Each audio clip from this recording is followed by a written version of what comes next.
दोस्तों आज हम शॉशैंक रिडेम्पशन की कहानी सुनने वाले हैं। इस फिल्म को दुनिया की बेहतरीन फिल्मों में शामिल किया जाता है। तो कहानी शुरुआत होती है एंडी से। एंडी जो कि एक बड़ा बैंकर है, वो अपनी कार में बैठा है। रात का समय है। उसके एक हाथ में बंदूक है और दूसरे हाथ में शराब की बोतल और चेहरे पे बहुत ज्यादा गुस्सा। उसके बाद वो अपनी कार से बाहर निकलता है और ये सीन यहीं खत्म हो जाता है। इसके बाद हम एंडी को देखते हैं कोर्ट रूम में इसलिए क्योंकि उसके ऊपर एक मुकदमा चल रहा है और वो मुकदमा ये है कि एंडी ने अपनी बीवी और उसके लवर का मर्डर किया है। हालांकि एंडी इस बात से मना करता है कि उसने खून नहीं किए, लेकिन वकील का कहना है कि आपकी बीवी को जिस गोली से मारा गया वैसे ही गोली आपकी बंदूक में भी लगती है और हमने कई बार आपकी बंदूक को खोजने की कोशिश की पर आपकी बंदूक हमें नहीं मिली। और तीसरी बात कि उसकी बीवी और उसका बॉयफ्रेंड जिस जगह पर था उसी जगह पर एंडी के कार के निशान और एक टूटी हुई शराब की बोतल मिली है जिसमें कि उसकी उंगलियों के निशान है। तो फाइनली एंडी को उम्र कैद की सजा हो जाती है अपनी बीवी और उसके बॉयफ्रेंड को मारने के लिए। दोस्तों इसे शॉशैंक जेल लेके जाना था। शॉशैंक जेल के बारे में जानने से पहले हम वहाँ के एक कैदी से मिलते हैं जिसका नाम है रेड खून के जुर्म में उम्र कैद की सजा काट रहा है और इस सजा को काटते हुए उसे करीब 20 साल हो गए हैं। और 20 साल होने के बाद एक कमेटी रेड को अपने पास बुलाती है और पूछती है, क्या इन 20 सालों में तुम में कोई सुधार हुए हैं? तो रेड कहता है कि हाँ सर, बिल्कुल सुधार हुए। मैं अब बिल्कुल भी वायलेंट नहीं हूँ, मैं नॉर्मल समाज में रह सकता हूँ। लेकिन उनकी बातों से कमेटी इम्प्रेस नहीं होती है और उसे रिजेक्ट कर देती है। अगर उसे एक्सेप्ट कर लिया जाता तो हो सकता है कि रेड को उसी दिन छोड़ दिया जाता, लेकिन ऐसा नहीं होता है। कमेटी से मिलने के बाद रेड जब बाहर आता है तो देखता है कि एक बस जेल के अंदर आती है। उसमें बहुत सारे नए कैदी थे और उन्हीं में से एक था एंडी। जब ये लोग बस से बाहर निकल रहे होते हैं तो सारे कैदी उन्हें देख रहे होते हैं, तो वो आपस में शर्त लगाते हैं कि इनमें से सबसे पहले कौन रोएगा। शर्त सिगरेट की थी। सबने एक एक को चुना और रेड ने एंडी को चुना, क्योंकि रेड ने जब पहली बार एंडी को देखा तो उसे उसमें कुछ खास नहीं लगा। रेड को वो घमंडी लगा। इसके बाद सारे कैदियों को एक लाइन में खड़ा कर दिया जाता है जहां वार्डन उन सब से मिलने आता है, मिलने या फिर यूं कहे डराने के लिए। वार्डन कहता है कि यहाँ आप भगवान को नहीं खोज सकते, आप सबको विश्वास रखना होगा उन पर और आप सबको एक बाइबल दी जाएगी।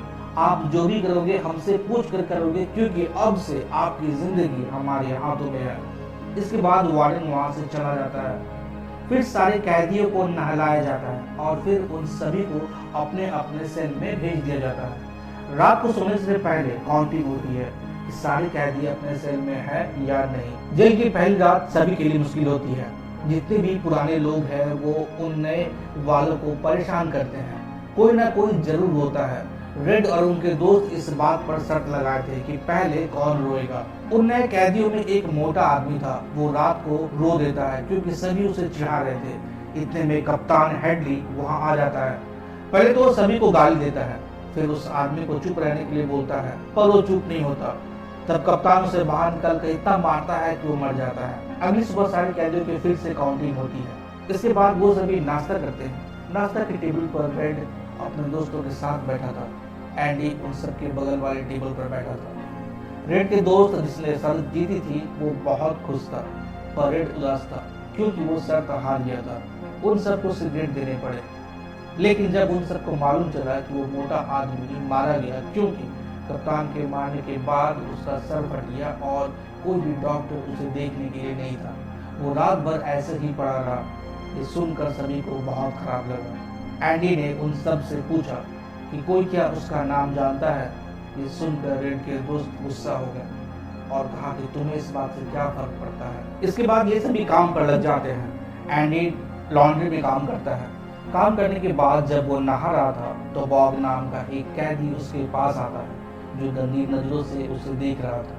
वो एंडी से बात करने जाता है पर एंडी वहां से चला जाता है। एंडी चुपचाप रहता था, अपने में मगर किसी से कुछ नहीं बोलता था। फिर उसने एक दिन रेड से बात की और उसे कहा कि उसे पत्थर तराशने वाली हथौड़ी चाहिए। रेड उस जेल में एक ऐसा इंसान था जो किसी को भी उसके जरूरत का सामान ला करके देता था, चाहे वो सिगरेट हो, गांजा हो, दारू हो। जब एंडी ने उससे कहा तो रेड ने कहा कि तुम्हें हथौड़ी क्यों चाहिए? तो उसने कहा कि तुम्हें इससे क्या मतलब है? रेड ने कहा कि क्या तुम किसी को मारने वाले हो? एंडी ने कहा कि नहीं, मेरा यहाँ कोई दुश्मन नहीं है। रेड ने कहा कि नहीं है तो बन जाएंगे। मैं जानता हूँ कि बॉग और उसके दोस्तों की नजर तुम पर है। तब उसने कहा कि मैं बता दूंगा उन्हें कि मैं गे नहीं हूँ। ये सुनकर रेड हंसता है। एंडी ने कहा कि पहले मैं पत्थर तराशने का काम करता था और अभी फिर से वही करना चाहता हूँ। मैं कभी भी उसका किसी और पर इस्तेमाल नहीं करूँगा। रेड ने कहा कि ठीक है, तुम्हें जो चाहिए वो मिल जाएगा, पर उस पर 20% एक्स्ट्रा तुम्हें देना पड़ेगा। पर स्पेशल आइटम है, इसीलिए 10% ज़्यादा यानी $10 रेड ने मांगा। एंडी ने कहा कि ठीक है। फिर उसने कहा कि कहीं तुम इसे सुरंग तो नहीं खोदोगे? तब एंडी ने कहा कि जब तुम उस हथौड़े को देखोगे तो खुद ही समझ जाओगे। रेड ने कहा कि तुम पैसे बर्बाद कर रहे हो, क्योंकि वार्डन टाइम टाइम पर सेल चेक करने आते हैं। अगर पकड़े गए तो मेरा नाम मत लेना। ये कहता है ठीक है, फिर वो वहां से चला जाता है। रेड को एंडी अच्छा इंसान लगा। अगले दिन रेड ने हथौड़ी मंगवा दी, जो बिल्कुल छोटी सी थी, 7 इंच की। इसे देखकर उसने सोचा कि इसे तो सुरंग बनाने में कम से कम 600 साल लग जाएंगे। उस जेल में ब्रूक नाम का एक कैदी था, जो वहां का लाइब्रेरी देखता था और सभी कैदियों को बुक्स देता था। रेड ने उसे वो हथौड़ी दी एंडी को देने के लिए, और उसने एंडी को दे दिया। अगले दिन एंडी जब लॉन्ड्री में काम कर रहा था तो वो स्टोर गया किसी काम से, जहां उसे अकेला देखकर बॉक्स और उसके दोस्तों ने उसे पकड़ लिया। एंडी ने उन सब का बहुत विरोध किया, उन सब से लड़ा भी, पर उन सब ने मिलकर उसे बहुत मारा और उसके साथ गलत काम किया। इसके बाद ये हमेशा की बात हो गई। आए दिन वो सब मिलकर एंडी को मारते और उसके साथ गलत करते। अब ये सिलसिला करीब 2 साल तक चलता रहा। ऐसा लग रहा था कि एंडी टूट जाएगा, पर फिर एक दिन एक नया काम आता है। वार्डन ने कहा कि छत की रिपेयरिंग के लिए कुछ लोग चाहिए। जो भी काम करना चाहते हैं वो अपना नाम दे दे। रेड की मदद से उसके सारे दोस्तों को इस काम के लिए चुन लिया गया, जिसमें एंडी भी था। इसके बाद ये सभी खुले आसमान के नीचे छत पर काम कर रहे थे। उन सभी को देखने के लिए कप्तान और कुछ गार्ड छत पर थे। कप्तान उन सब से बात कर रहा था कि मुझे मेरे वकील का फोन आया, जिसने बताया कि मेरा भाई मर गया है। वो बहुत अमीर था, जिसने $35,000 मेरे नाम कर दिए हैं। ये सुनकर सभी गार्ड ने कहा कि सुनकर बुरा लगा, पर अच्छा है कि आपको पैसे मिल जाएंगे। कप्तान ने कहा कि मुझे अपने भाई से कोई लगाव नहीं था और पैसे भी मुझे नहीं मिलेंगे, क्योंकि आधा से ज्यादा तो टैक्स में चला जाएगा, इसलिए उन पैसों का कोई मतलब नहीं है। जब ये बातें चल रही थी तब एंडी उन बातों को सुन रहा था। वो तुरंत कप्तान के पास जाता है और कहता है कि मैं आपके पैसे बचा सकता हूँ। क्या आपको अपनी पत्नी पर यकीन है? ये सुनकर उसे पकड़ करके छत के किनारे लेकर जाता है और वो उसे फेंकने वाला था, पर एंडी उसे बताता है कि सरकार के अनुसार कोई इंसान अपनी लाइफ में एक बार $60,000 तक का गिफ्ट अपने पत्नी को दे सकता है और उस पर कोई टैक्स नहीं लगेगा। ये सुनकर कप्तान रुक जाता है। एंडी ये भी कहता है कि मैं आपका सारा पेपर वर्क फ्री में कर दूंगा, बस आप मेरे दोस्तों को 3-3 बियर पिला देना। और ये भी कहता है कि सर, बियर पीते हुए काम करने का मजा आता है। एंडी ने उसका काम कर दिया। काम के आखिरी दिन सभी को बियर दिया जाता है और मजे से सबने बियर पिया, पर एंडी ने बियर नहीं पिया। उसने कहा कि मैंने छोड़ दिया। रेड उसकी तरफ देख रहा था कि आखिर उसने ऐसा क्यों किया, पर रेड को एंडी की ये बात बहुत अच्छी लगी। इसके बाद एंडी और रेड दोस्त बन गए थे। एंडी को चेस खेलने का शौक था। उसने रेड को कहा कि क्यों ना एक चेस बोर्ड मंगवाया जाए। रेड ने कहा कि ठीक है, पर मुझे खेलना नहीं आता। तब एंडी ने कहा कि मैं सिखाऊंगा, पर मेरी एक शर्त है, चेस के सारे प्यादे पत्थर से बनेंगे और उसे मैं बनाऊंगा और वो पत्थर तुम मुझे ला कर देना। रेड ने कहा ठीक है। एंडी उसी दिन अपने काम में लग गया। उस शाम सभी कैदियों को फिल्म दिखाई जा रही थी। सभी फिल्म देख रहे थे, पर एंडी बाहर था। बाद में वो रेड के पास आता है। रेड ने कहा कि अभी कुछ मत बोलो, मुझे फिल्म देखने दो। इस फिल्म की एक्ट्रेस मुझे बहुत पसंद है। तब एंडी ने कहा कि क्या तुम इस जेल में कुछ भी ला सकते हो? रेड ने कहा कि हाँ। तब एंडी ने उस एक्ट्रेस का नाम लेकर कहा कि क्या तुम इसे ला सकते हो? रेड ने कहा हाँ, पर थोड़ा टाइम लगेगा। इसके बाद एंडी वहां से चला जाता है। वो स्टोर में जाता है जहाँ फिल्म वाली मशीन लगी हुई थी। तभी अचानक बॉग और उसके दोस्त वहां आ जाते हैं और वो एंडी को पकड़ लेते हैं। एंडी उन्हें मारने की कोशिश करता है पर वो एंडी को बहुत मारते हैं, इतना कि शायद वो मर जाता। इसके बाद एंडी को 1 महीने के लिए हॉस्पिटल में डाल दिया जाता है और बॉब को 1 हफ्ते के लिए काल कोठरी में। 1 हफ्ते बाद जब वो सेल से वापस आता है तो वहां कप्तान उसका पहले से इंतजार कर रहा था। कप्तान उसे बहुत मारता है, इतना कि वो जिंदगी में फिर कभी चल नहीं पाता। वो हमेशा के लिए हॉस्पिटल में शिफ्ट कर दिया जाता है। जब बॉब को हॉस्पिटल लेके जाए थे तब रेड अपने दोस्तों से कहता है कि यार एंडी के आने पर हमें कुछ करना चाहिए, कम से कम उस बियर के बदले तो जरूर। रेड ने कहा कि उसे पत्थर तराशने का शौक है तो उसके लिए कुछ पत्थर जमा करते हैं। बी ने उस दिन के बाद से पत्थर जमा करना चालू कर दिया, पत्थर के साथ दारू की बोतल और ताश के पत्ते भी। जब एंडी हॉस्पिटल से वापस आता है तो उसके सेल में उस एक्ट्रेस की फोटो रखी हुई थी जिसके बारे में उसने रेड को कहा था। उसके बाद उसने वो पोस्टर दीवार में लगा दी। इसके बाद अचानक वार्डन उसके सेल में आता है और उसके सेल की तलाशी लेने लगता है। एंडी के हाथ में एक बाइबल था। बाइबल देख के वार्डन खुश होता है और कहता है कि अच्छा लगा कि तुम इसे पढ़ते हो। उसके सेल में ऐसा कुछ भी नहीं मिलता है जो किसी को नुकसान पहुंचा सके। इसके बाद वार्डन वहां से चला जाता है। इसके बाद एंडी को वार्डन अपने पास बुलाता है और कहता है कि क्या तुम्हें लॉन्ड्री का काम बहुत ज्यादा पसंद है। एंडी ने कहा कि नहीं सर, बहुत ज्यादा नहीं। इसके बाद एंडी को ब्रूक के पास लाइब्रेरी में भेज दिया जाता है ब्रूक की मदद करने के लिए। एंडी ब्रूक के पास जाता है और मिलता है। ब्रूक उसे वहां की लाइब्रेरी दिखाता है। ब्रूक उस जेल में 50 साल से था। ब्रूक और एंडी बात कर रहे थे कि तभी एक जेल से एक गार्ड आता है। वो कहता है कि मैं अपने बच्चों को स्कूल में पढ़ाना चाहता हूँ, क्या तुम इसमें मेरी मदद कर सकते हो। तब एंडी ने उसे बताया कि किस तरह वो अपने बच्चे को अच्छी से अच्छी जगह भेज सकता है। फिर ये लोग खाना खाने के लिए चले जाते हैं जहाँ पर ब्रूक बाकियों को ये बताता है कि कैसे एक गार्ड ने खुश होकर एंडी से हाथ मिलाया। एंडी भी ये चाहता था कि जो लाइब्रेरी है उसमें कुछ नई किताबें आ जाएं, पर ब्रूक ने कहा कि नहीं, वार्डन इसके लिए नहीं मानेंगे। लेकिन एंडी ये बात वार्डन को कहता है। वार्डन से कहता है कि हमारे पास इतना पैसा नहीं है इसे किताबों पर खर्च किया जा सके।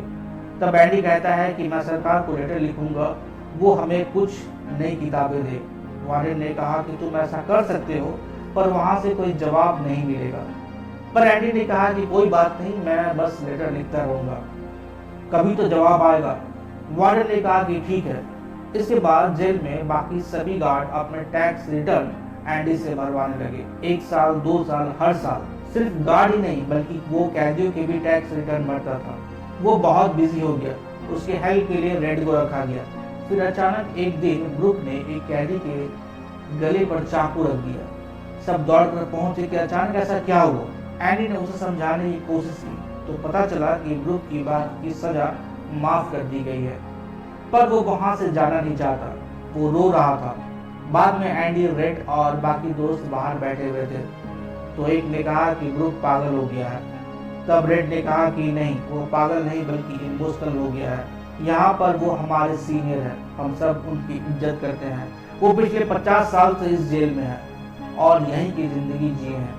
सोचो जब वो बाहर जाएंगे तो कैसे रहेंगे, कैसे खाएंगे, कौन उनकी इज्जत करेगा। बाहर वालों के लिए बस वो एक मुजरिम है और इसलिए वो घबरा रहे हैं। इसके बाद ब्रूक की सजा खत्म हो जाती है। जब वो बाहर जाता है तो देखता है कि दुनिया बहुत बदल गई है।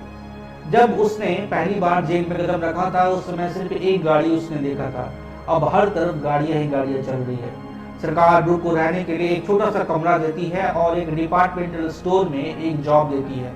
पर ब्रूक अब बूढ़ा हो चुका था, वो तेजी से काम नहीं कर पा रहा था और इसलिए उसके मैनेजर भी उससे बहुत ज्यादा खुश नहीं था। रात को सोने के बाद ब्रूक डर कर उठ जाता था। वहां उसे बिल्कुल भी अच्छा नहीं लग रहा था। वो समझ नहीं पा रहा था कि मैं क्या करूं। वो काम पर जाता पर उसे काम पर मन नहीं लगता। कई बार वो ये सोचता कि मैं कोई क्राइम करके वापस जेल चला जाता हूँ, लेकिन उसकी भी अब हिम्मत नहीं होती है। फाइनली एक दिन ब्रूक सुसाइड कर लेता है। वो एक रस्सी से अपने गले में बांध कर लटक जाता है। जाने से पहले ब्रूक ने जेल के दोस्तों को एक लेटर लिखा जिसमें सारी बातें लिख दी और उस इंसान से माफी मांगी जिसके गले पर उसने चाकू रखा था। ये खबर पाकर सभी बहुत उदास हो जाते हैं। फिर एक दिन जेल में कुछ पुरानी किताबें आती हैं तो एंडी को बुलाया जाता है। जिसमें एक लेटर भी था सरकार की तरफ से, और वो ये कि हमने आपके लेटर्स पढ़े और जो मदद हो सकता था हमने वो करने की कोशिश की। उस डब्बे में $200 थे और कुछ पुरानी किताबें थी। एंडी ने गार्ड से कहा कि बस 6 साल में ये हो गया, अब मैं हर हफ्ते 2 लेटर लिखूंगा। किताबों के साथ एक गानों का रिकॉर्ड भी था। एंडी ने उस रिकॉर्ड को लगाकर उस जेल के माइक से कनेक्ट कर दिया और खुद वार्डन के सीट पर जाकर बैठ गया और आराम से उसे सुनने लगा। सिर्फ वही नहीं, जेल के सारे कैदी भी उस गाने को सुनने लगे। सभी एकदम रुक गए। वो एक बहुत ही सुहाना पल था, पर इस बात का पता वार्डन को चल जाता है। वार्डन गुस्से में आता है। फिर कैप्टन उस गेट को तोड़ता है और वार्डन कहता है कि एंडी तुम तो गए। इसके बाद एंडी को काल कोठरी में डाल दिया जाता है। फिर जब वो 1 हफ्ते के बाद बाहर आता है तो अपने दोस्तों के साथ बैठता है, हंसी मजाक करता है। अगले दिन एक कमेटी फिर रेड को बुलाती है, क्योंकि अब उससे इस जेल में 30 साल हो गए थे, पर इस बार भी उसे रिजेक्ट कर दिया जाता है। वहां से बाहर आने के बाद एंडी उसे एक माउथ ऑर्गन गिफ्ट करता है, क्योंकि रेड ने बताया था कि उसे माउथ ऑर्गन बजाना पसंद है। एंडी को जेल में 10 साल हो गए। उसके लिखे गए लेटर के कारण सरकार अब लाइब्रेरी के लिए हर साल $500 देने के लिए तैयार हो गई, जिस पैसे से एंडी ने कुछ किताबें और मंगवाई और एक बड़ी सी लाइब्रेरी बनाई, वो भी ब्रूक के नाम पर। उस लाइब्रेरी का नाम रखा, जिस लाइब्रेरी में म्यूजिक भी सुन सकते हैं। इसका फायदा वार्डन को भी हुआ। प्रेस के सामने उसने कहा कि हम लोगों को सुधारना चाहते हैं, जिससे कि जब वो समाज में आए तो अच्छे से जी सके। वार्डन जेल के कैदियों से बहुत सारे काम करवाता था, वो भी बिल्कुल सस्ते दाम पर, और ये करके उसने बहुत सारे पैसे कमाए और उन सारे पैसों का हिसाब किताब एंडी रखता था। एक दिन एंडी रेड को बताता है कि वार्डन को बहुत सारा पैसा आता है, घूस पर घूस, घूस पर घूस, जैसे काले धन की नदी बह रही हो। रेड कहता है कि वो भी एक दिन पकड़ा जाएगा, देखना वो हमारे साथ इसी जेल में होगा। पर एंडी कहता है कि नहीं, ऐसा नहीं होगा। तब रेड ने कहा कि यार कभी ना कभी तो पकड़ा जाएगा। पर एंडी ने कहा कि अगर कभी ऐसा समय आए तो भी वो कभी पकड़ा नहीं जाएगा। ये सारा काम एक आदमी के नाम पर है जो इस दुनिया में है ही नहीं। उसके नाम पर सारी चीजें हैं, उसका बर्थ सर्टिफिकेट, उसका घर, उसके बाकी के सारे सर्टिफिकेट है, सब कुछ है, पर वो आदमी नकली है, यानी वो है ही नहीं, वो सिर्फ पेपर पे है। यानी पुलिस अगर कभी ऐसा हुआ कि उस आदमी को खोजती है तो उन्हें वो आदमी मिलेगा ही नहीं, क्योंकि वो आदमी एग्जिस्ट ही नहीं करता है। रेड ने कहा कि वाह यार, तुम तो सच में गजब हो। कुछ दिन बाद जेल में टॉमी नाम का एक नया कैदी आता है, जिसे 2 साल की सजा मिली थी। एक यंग और गर्म खून, वो सभी को बहुत अच्छा लगने लगा। रेड, एंडी और सारे लोग उसके साथ बैठकर खाना खाते और उससे बातें करते। उसे पता चला कि एंडी एक बहुत ही पढ़ा लिखा और इंटेलिजेंट आदमी है। वो उसे कहता है कि उसे भी पढ़ाई करनी है। वो पढ़ा लिखा नहीं था, तो एंडी उसे पढ़ाने लगता है। एंडी को उसे पढ़ाना अच्छा लगता था। टॉमी का टेस्ट लिया जाता है, पर इस टेस्ट को देने के बाद टॉमी बहुत गुस्सा हो जाता है, क्योंकि टॉमी को ऐसा लगा कि उसने टेस्ट बहुत ही खराब दिया है। वो पहले एंडी पर गुस्सा होता है, उसके बाद अपनी कॉपी फेंक कर चला जाता है। एंडी ने कहा कि तुम रिजल्ट का वेट करो। बाद में टॉमी को अपनी गलती का एहसास होता है। रेड उसे बोलता है कि जो भी हुआ उसे भूल जाओ, एंडी तुम्हें पसंद करता है। तब टॉमी ने पूछा कि वो यहाँ पर क्यों है। तब रेड ने कहा कि उसने अपनी बीवी का मर्डर किया है।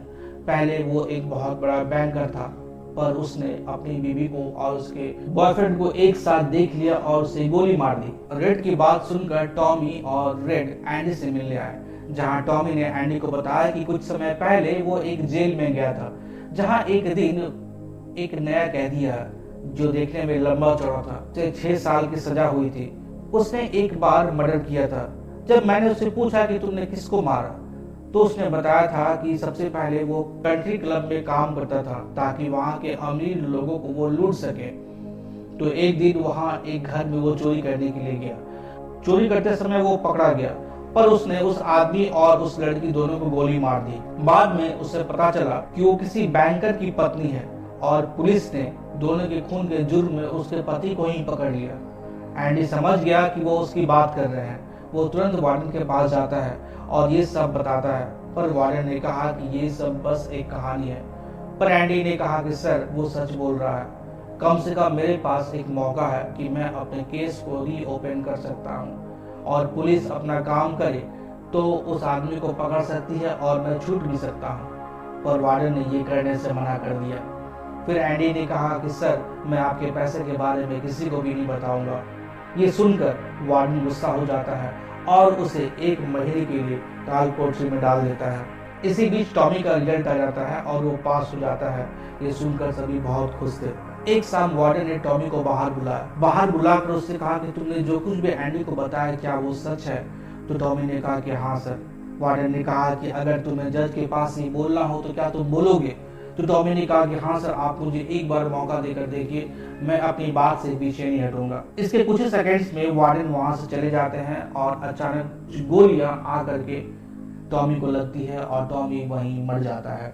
इसके बाद वार्डन एंडी से मिलने जाता है और एंडी को जाकर कहता है कि जो कुछ भी हुआ मुझे वो सुनकर बुरा लगा, लेकिन तुम्हें पता तो चल गया होगा, इसीलिए अगर कभी भी मेरे खिलाफ जाने की कोशिश करो तो सोचना कि तुम्हारे साथ भी हो सकता है। मैं तुम्हें वापस उन्हीं लोगों के पास भेज दूंगा जो अभी हॉस्पिटल में है और मैं तुम्हारी लाइब्रेरी को भी आग लगा दूंगा। इसीलिए वार्डन ने कहा कि जो मैं कहूंगा वही होगा। इसके बाद वार्डन वहां से चला जाता है। फिर एंडी को 1 महीने के बाद काल कोठरी से बाहर निकाला जाता है। काल कोठरी से निकलने के बाद वो बाहर बैठे हुए था रेड के साथ। वो रेड से पूछता है कि रेड, क्या तुम कभी इस जेल से बाहर जा सकते हो? रेड ने कहा कि हो सकता है, पर तब तक हो सकता है कि मैं बिल्कुल बूढ़ा हो जाऊं, मेरा दिमाग बिल्कुल भी काम ना करे। एंडी ने कहा मैं अगर यहाँ से बाहर जाऊं तो मैं जेटनॉर जाऊंगा जो मैक्सिको में है, समंदर के किनारे एक छोटी सी जगह। मैं चाहता हूं कि मेरा एक छोटा सा होटल हो और एक पुरानी बोट हो जिसे मैं रिपेयर कर सकूं और दोस्तों के साथ मछली पकड़ने जा सकूं। पर मुझे एक दोस्त भी चाहिए जो हर चीज वहां पर जुगाड़ कर सके। ये बात सुनकर रेड थोड़ा इमोशनल हो जाता है। वो कहता है कि एंडी, मैं यहाँ से बाहर निकल कर नहीं जी पाऊंगा। मैंने पूरी जिंदगी यहाँ बिता दी। यहाँ लोग मेरी इज्जत करते हैं, लेकिन बाहर जाने के बाद मुझे कोई नहीं पहचानेगा। बाहर मेरा कोई नहीं है, ना ही मेरा कोई इज्जत करेगा। मैक्सिको बहुत दूर है यार, कहाँ उस बारे में सोच रहे हो? और हमारी सच्चाई ये है कि हम अभी इस जेल में हैं। फिर एंडी कहता है कि इसका मतलब ये है कि या तो हम उम्मीद ही न रखें या फिर उम्मीद रख करके यहीं मर जाए। पर एंडी कहता है कि ठीक है, अगर तुम कभी बाहर गए तो मेरा एक काम करोगे? रेड कहता है कि हाँ बिल्कुल। वो कहता है कि बॉक्सन के पास एक पार्क है, क्या वो पार्क तुमने देखा है? रेड कहता है कि वहां तो बहुत सारे पार्क हैं। पर फिर एंडी कहता है कि एक पार्क है जहाँ पर एक पत्थर की दीवार है और एक पेड़ है, तुम वहां पर जाना और उस पत्थर की दीवार के पास एक काला पत्थर है, उस काले पत्थर को हटाना। काला पत्थर हटाने के बाद वहां तुम्हें जो कुछ भी मिलेगा उसे अपने पास रख लेना। रेड ने पूछा कि एंडी वहां क्या है? तब एंडी ने कहा कि ये तो तभी पता चलेगा जब तुम वहां पर जाओगे। एंडी आज बहुत उदास था। एंडी के जाने के बाद रेड खाना खाने चला जाता है और वो अपने बाकी के दोस्तों से कहता है कि आज एंडी से बात करके मुझे डर लग रहा था कि एंडी कहीं कोई गलत कदम न उठा ले। तभी एक दोस्त ने कहा कि आज एंडी ने मुझसे एक रस्सी मांगा करीब 6 फीट और मैंने उसे वो दे दिया क्योंकि मेरे पास उसे मना करने का कोई कारण नहीं था। इधर एंडी वार्डन के रूम में था, उनका हिसाब किताब कर रहा था। वो हिसाब किताब करने के बाद वार्डन वहां से चले जाते हैं और जाते हुए उसे इंस्ट्रक्शन देते हैं कि मेरे कपड़े लॉन्ड्री में दे देना और मेरे जूतों को पॉलिश कर देना और जूते बिल्कुल चमकने चाहिए। वार्डन वो कहकर वहां से निकल जाता है। एंडी वहीं पर था। इसके बाद शाम हो जाती है, सभी कैदियों को सेल में रख दिया जाता है। रेड आज बहुत परेशान था, उसे लग रहा था कि एंडी कहीं कोई गलत कदम न उठा ले। धीरे धीरे रात होती है, रेड परेशान है, वो बैठा हुआ पूरी रात वो सोचता है। वो रात बहुत लंबी थी। इधर एंडी भी बैठा हुआ है। इसके बाद दोस्तों सुबह होती है। सुबह होने के बाद फिर से काउंटिंग की जाती है सारे कैदियों की। जब काउंटिंग होता है तो सारे कैदी अपने सेल से बाहर निकल करके आते हैं, लेकिन वो देखते हैं कि एंडी अपने सेल से बाहर नहीं निकला। वो गुस्सा करते हैं, चिल्लाते हैं, वो एंडी का नाम लेकर बोलते हैं, लेकिन एंडी अपने सेल से बाहर नहीं निकलता है। ये देखकर रेड का दिल बिल्कुल बैठ जाता है कि एंडी ने कुछ गलत ना कर लिया हो। फिर सभी गार्ड आते हैं और एंडी के सेल में देखते हैं तो पाते हैं कि एंडी तो वहाँ है ही नहीं। इसके बाद ये बात वार्डन को पहुंचाई जाती है। वार्डन देखता है कि जो जूते उसने एंडी को बोला था पॉलिश करने के लिए, उन जूतों की जगह पर वहां पर एंडी के पुराने जूते रखे हुए हैं। वार्डन गुस्से में तमतमाता हुआ वो सेल की तरफ आता है और सेल में जाकर देखता है कि एंडी नहीं है। सबसे पहले तो अपने गार्ड को पूरी तरह से डांटता है कि जब वो रात में था तो दिन में फिर सुबह होते वो कैसे गायब हो सकता है। वो सभी को बहुत सारी बातें सुनाता है और वहाँ पर जो पत्थर की प्यादे रखे हुए थे चेस के, उससे उन्हें मारने लगता है। और मारते मारते वो उस एक फोटो पर भी मार देता है, उस एक्ट्रेस की फोटो जो उसने दीवार पर लगा रखी थी। और जैसे ही पत्थर उस फोटो पर पड़ती है, वो पत्थर फोटो के अंदर चला जाता है। वार्डन ये समझ नहीं पाता कि क्या हुआ। वो हाथ घुसाता है उस फोटो में और उसे फाड़ता है तो देखता है कि उस दीवार में एक छोटी सी सुरंग बनी हुई है, यानी एंडी उस सुरंग से बाहर निकलकर भाग गया है। एंडी पिछले 20 सालों से उस सुरंग पर काम कर रहा था जब रेड ने उसे वो हथौड़ी दी थी और उस बड़े से पोस्टर से उसे वो ढक कर रखता था जिससे कि वो बात किसी को पता ना चले। एंडी ने उस सुरंग को बनाया। उस सुरंग के बनाने के बाद वो सुरंग एक टनल पर जाकर निकलती है। उसने उस टनल को तोड़ा, उसके अंदर गया और वहां से कम हाफ मील उस गंदे से टनल में, उस छोटे से टनल में वो रेंगता हुआ आगे बढ़ता रहा और जा करके फाइनली वो उस जेल से बाहर निकलता है और फिर वहां से वो भाग जाता है। शायद इसीलिए एंडी हमेशा ये कहता था कि इंसान को कभी भी उम्मीद नहीं छोड़नी चाहिए, क्योंकि उम्मीद ही वो चीज है जो आपको अपनी परिस्थिति से बाहर निकाल सकती है। एंडी ने सिर्फ यही नहीं किया। एंडी उसके बाद अगले ही दिन उस इंसान को जिसने उसे क्रिएट किया था, जो कि वार्डन के लिए उसका पार्टनर, वो बन करके वो वार्डन का सारा पैसा निकाल लेता है और वार्डन के नाम पर एक एनवेलप छोड़ जाता है जिसे वो प्रेस में देता है और जिसमें ये लिखा था कि शशांक जेल में मर्डर होता है, शशांक जेल में घूसखोरी होती है और वहाँ बहुत ही घपले चलते हैं। उन सारे का बायोडाटा वो प्रेस को दे करके चला जाता है। इसके बाद पुलिस आती है उस जेल में। सबसे पहले वो कैप्टन को पकड़ती है, उसके बाद कैप्टन को पकड़ने के बाद वो जाती है वार्डन को पकड़ने के लिए, लेकिन वार्डन उनकी पकड़ में नहीं आता है क्योंकि वार्डन अपने ही बंदूक से अपने आप को गोली मार लेता है। ये सब होने के कुछ दिन बाद रेड को एक पोस्ट कार्ड मिलता है, उसमें कुछ एक एड्रेस लिखा हुआ था। अब रेड के दोस्त हमेशा जब भी बात करते तो वो एंडी की बात करते, उनकी बात करके वो खुश रहते। रेड भी खुश था ये देखकर कि एंडी यहाँ से चला गया, लेकिन कभी कभी वो अपने दोस्त को बहुत मिस करता तो वो उदास हो जाता, उसकी कमी हमेशा उसे लगती। लेकिन वो ये समझ पा रहा था कि हर पंछी को कैद नहीं किया जा सकता है। इसके बाद रेड को भी 40 साल हो गए। 40 साल होने के बाद उसे फिर से कमेटी बुलाती है और उसे पूछती है कि क्या आप में कोई सुधार हुआ। तब रेड कहता है कि क्या सुधार हुआ वो तो मैं नहीं जानता, लेकिन अगर मैं कभी अपनी जिंदगी में पीछे सोचता हूँ कि मैंने जब छोटे में ये काम किया था, तो अगर मुझे अपने पास में जाने का मौका मिले तो मैं उस बच्चे के पास जाऊंगा, उसे समझाऊंगा वो जो कर रहा है वो गलत है। लेकिन वो एक पास्ट है और वो जा चुका है और अभी जो मैं हूँ एक बूढ़ा इंसान हूँ। तो आपको जो भी ठीक लगता है आप कर सकते हैं, मुझे अब इन सब चीजों से कोई मतलब नहीं है। कमेटी को उनकी बात अच्छी लगती है और उनके प्रपोजल को एक्सेप्ट कर लिया जाता है। उन्हें जेल से छोड़ दिया जाता है। रेड को जेल से छोड़ने के बाद उन्हें वही कमरा दिया जाता है जहां पर ब्रुक रहता था। वो उस कमरे में जाता है और उसी डिपार्टमेंट स्टोर में वो काम करता है, लेकिन उसे मन नहीं लगता। वो घर आता है, वो अपने दोस्तों को याद करता है। कई बार वो सोचता है कि फिर से कोई क्राइम करके जेल चला जाऊं, क्योंकि ये बाहर की दुनिया उसके रहने के लिए नहीं है। ये दुनिया बहुत बदल चुकी है। रेड कई बार सोचता है कि मैं फांसी लगा लूं, लेकिन उसे एंडी को दिया वो वादा याद आता है जो उसने कहा था कि बॉक्सटर में एक पार्क में वो पत्थर रखा हुआ है। तो फिर एक दिन रेड निकलता है और बॉक्सटर में उस पार्क के पास जाता है, उस पत्थर वाले दीवार को खोजता है और उस दीवार के पास एक काला पत्थर रखा हुआ था। काले पत्थर को हटाता है तो उसमें से एक डिब्बा जैसा निकलता है। उस डब्बे को जब वो खोलता है तो उसमें 2 लिफाफा था। एक लिफाफे में कुछ पैसे रखे हुए थे और एक लिफाफा में लिखा हुआ था कि रेड, जब तुम ये चिट्ठी पढ़ रहे हो इसका मतलब ये है कि तुम जेल से बाहर आ चुके हो। और ये कहता है कि दोस्त तुम्हें वो जगह तो याद होगी जो मैंने बताई थी। रेड याद करता है वो जगह, तो वो कहता है कि बस वो जगह आ जाना, मुझे अभी भी उस दोस्त का इंतजार है। रेड इमोशनल होता है और खुश होता है। वो तुरंत वहां से अपने घर जाता है पहले, और घर जाने के बाद वो बस लेकर के उस जगह के लिए निकलता है एक लंबी जर्नी के लिए। पहली बार रेड बहुत खुश था, उसे ऐसा लग रहा था कि उसे एक नया जीवन मिल गया है। वो एक लंबी जर्नी करके पहुंचता है एंडी के पास। एंडी जहां समंदर किनारे मैक्सिको में उस बोट को रिपेयर कर रहा था, वो जाता है, दोनों मिलते हैं और दोनों बहुत खुश होते हैं। और दोस्तों, ये कहानी यहीं पर खत्म हो जाती है। इस कहानी से हमें एक चीज सीखते हैं कि इंसान को कभी भी उम्मीद नहीं छोड़नी चाहिए।